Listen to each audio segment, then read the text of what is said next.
Alright, this video is for, I believe it's Xbox of Death or something like that on YouTube. I think it's Xbox of Death.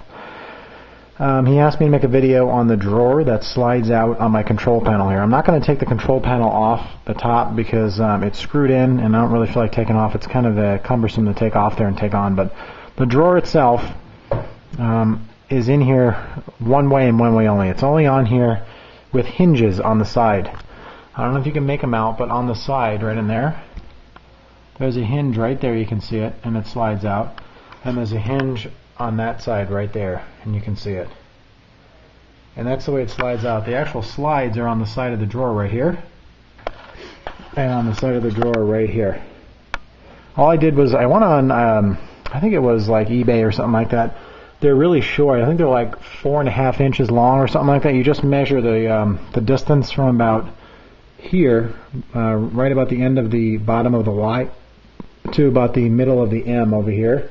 So you need this distance right here, and I believe I measured that out, and it was like 4.5 inches or something like that. But don't take my word for it. I don't have a tape measure right now with me, but it's the same in all these cabinets. So right about from here on this one to about here on here, and I put it right about here, right about where the midway is.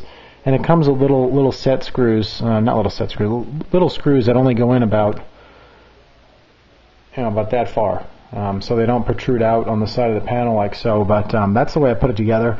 I made all this. What I did is I took an actual control panel apart. I've gone over this a couple of times, but I took an actual MK1 control panel all apart and measured all the pieces. But this one had to be a little different because you want the separation.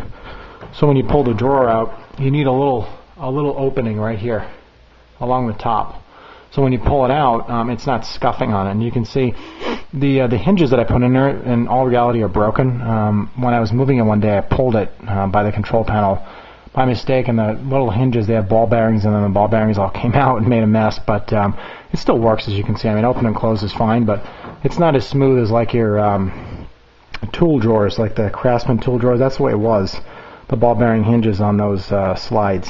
So other than that, the inside or the bottom side of the control panel this way is just like everything else. It's all wired up as it would, and I've shown this before. The iPack is right there, you can see it.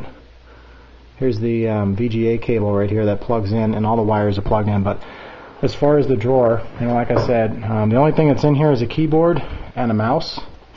And you can see how the buttons, I don't know if you can see in there, but the wires are kind of hanging down in there, all down in here. I zip tied them all up there, but I don't know what else to show you. But like I said, there's a hinge right there. Where are we here?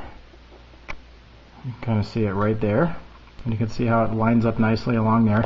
It took me about 4 or 5 tries with trial and error to get this thing to work nicely and to make it line up nicely on the front of the machine. So I hope that helps, and if you need anything else from me, I promised them about a couple weeks ago I'd make this video, but that's how nice it lines up, and you can see it turned out really, really nice. So if he does build one, or if you do build one, I do still have that Mortal Kombat sticker from the front. I was going to sell the control panel, the MK1 control panel I have in the other room that I took off this machine when I built this, but I went to the post office and UPS and FedEx last week, and it's going to cost like something asinine, like $300 to ship it to this place called Malta, which I believe is in Italy. And I'm just not willing to spend that kind of money, or box it up and take it and spend that kind of money for shipping. So I'm just going to keep that.